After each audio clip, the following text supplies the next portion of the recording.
जय अम्बे मित्रों। मैं एडी शास्त्री और उम्मीद करता हूं कि आप सभी आनंद मंगल में होंगे। मित्रों, अगले वीडियो में मैंने आपको एक योग के बारे में बताया था, वो था दीर्घायु जीवन व सौभाग्यशाली योग। और आज मित्रों मैं एक नए विषय को लेकर आपके सामने प्रस्तुत हूँ, वो है कुंडली के पंच महापुरुष योग जो 5 ग्रहों से बनते हैं। मित्रों, योग किसे कहा जाता है? योग का अर्थ क्या है? मित्रों, योग का अर्थ होता है जोड़, युति, गठबंधन। जब जन्म कुंडली के किसी भाव में एक से अधिक ग्रह युति करते हैं, जोड़ करते हैं, गठबंधन करते हैं, उस स्थिति को ज्योतिष शास्त्र में योग कहा जाता है। और ज्योतिष शास्त्र में मित्रों योगों का बहुत बड़ा महत्व है। कुछ योग हमारे जीवन के लिए सहायक होते हैं और कुछ योग हमारे जीवन के लिए बाधक बनते हैं। कुछ योग नैसर्गिक होते हैं और कुछ योग तात्कालिक होते हैं। मित्रों, वीडियो शुरू करने से पहले मैं आपसे निवेदन करूंगा कि आप इस वीडियो को ज़्यादा से ज़्यादा सब्सक्राइब करें, ज़्यादा से ज़्यादा लाइक करें और ज़्यादा से ज़्यादा शेयर करें और बेल आइकन बटन पे क्लिक ज़रूर करें ताकि मेरे आने वाले वीडियो का नोटिफिकेशन आप लोगों तक पहुंच सके। मित्रों, जब आपका जन्म हुआ था उस समय यदि आपकी जन्म कुंडली के अंदर 5 ग्रह योगों में से किसी एक प्रकार का भी ग्रह योग रहा होगा तो आपको इस दुनिया में आगे आने से, आगे बढ़ने से कोई रोक ही नहीं सकता। आपकी उन्नति, आपके भाग्य को कोई रोक नहीं सकता और आपको जीवन के हर क्षेत्र में कोई चैलेंज नहीं दे सकता। मित्रों, ज्योतिष शास्त्र में ऐसे योग सबसे शुभ और प्रबल माने जाते हैं और इन योगों का ज्योतिष शास्त्र में एक अहम स्थान होता है।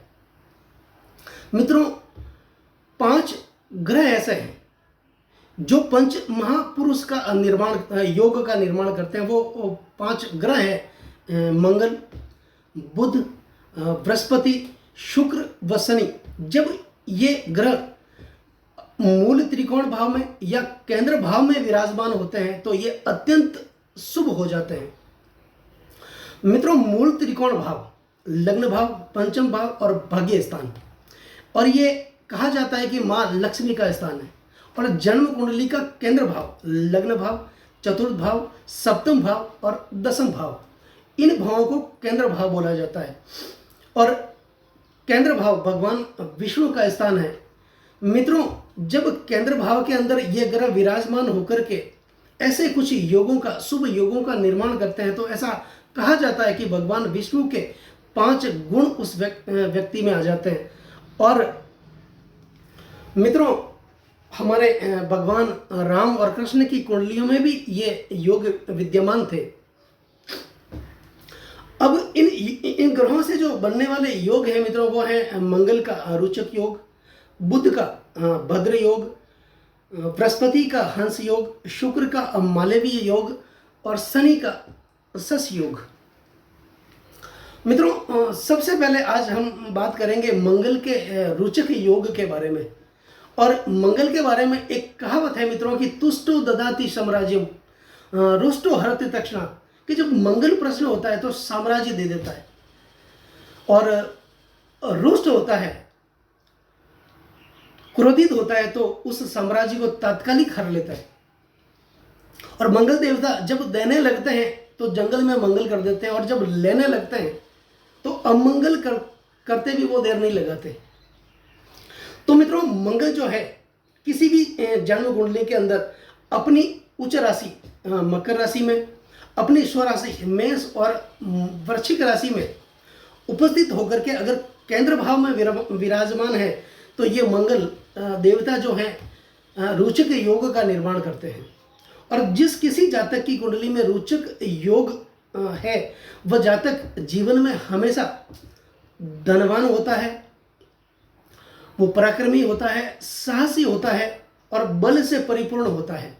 उसके पास प्रत्यक्ष संपत्ति, विरासत में कुछ संपत्तियां मिलती हैं, धनवान होता है और सेना में ऐसे जातक एक उच्च पद प्राप्त करते हैं। एक कुशल राजनीतिज्ञ भी हो सकते हैं और एक कुशल रणनीतिकार होते हैं।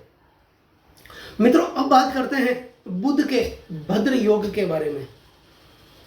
बुध जन्म कुंडली में अपनी स्वराशि मिथुन और कन्या राशि में उपस्थित होकर के अगर केंद्र भाव में विराजमान है तो ये बुध भद्र योग का निर्माण करते हैं जन्म कुंडली में।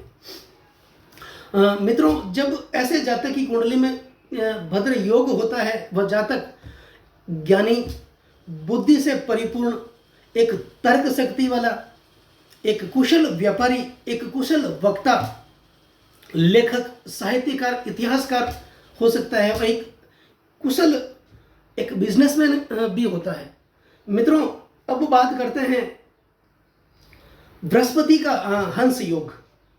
बृहस्पति अपनी उच्च राशि कर्क राशि में, अपनी स्वराशि धनु और मीन राशि में उपस्थित होकर के अगर केंद्र भाव में विराजमान है तो ये बृहस्पति हंस योग का निर्माण करते हैं। और जिस जातक की कुंडली में हंस योग होता है ऐसा जातक ज्ञानी होता है, बुद्धिशाली होता है, धनवान होता है और धार्मिक प्रवृत्ति वाला होता है। ईश्वर में विश्वास रखने वाला, परमात्मा में विश्वास रखने वाला, एक परोपकारिक इंसान होता है, जीवन के हर क्षेत्र में उन्नति करने वाला और अच्छे अच्छे लोगों से उस जातक का उठना बैठना होता है और विश्व में उस जातक का नाम होता है।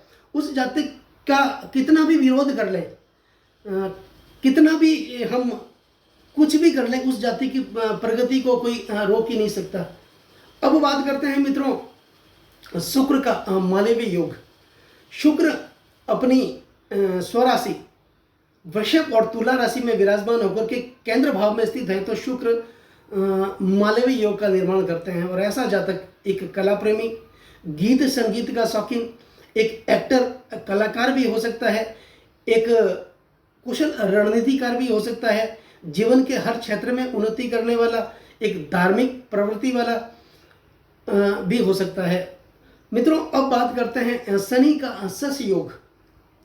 शनि अपनी उच्च राशि तुला राशि में विराजमान होकर के या फिर अपनी स्वराशि मकर और कुंभ राशि में विराजमान होकर के त्रिकोण या केंद्र भाव में उपस्थित है तो ये शनि शश योग का निर्माण करते हैं। और जिसकी कुंडली में शश योग का निर्माण होता है ऐसा जातक न्याय प्रेमी, हमेशा मुंह पे बोलने वाला, एक कला प्रेमी, धनवान, साहित्यवान, एक मित्रवान, दूसरों की पीड़ा को समझने वाला एक इंसान होता है और जीवन के हर क्षेत्र में वो इंसान प्रगति करता है। तो मित्रों आप भी अपनी कुंडली का अध्ययन करके, और मैं वीडियो भी ऐसे ही बनाता हूं कि आप अपनी कुंडली खुद देख सके, आप अपनी कुंडली स्वयं देख सके, तो आप अपनी कुंडली का अध्ययन करके अपने बाल बच्चों की कुंडली को देख करके भी ये पता लगा सकते हैं कि कहीं इनकी कुंडली में तो ये योग नहीं है। अगर सौभाग्य से आपकी कुंडली में या आपके बाल बच्चों की कुंडली में ऐसे योग है तो ये आपके लिए आनंदित होने वाली बात है।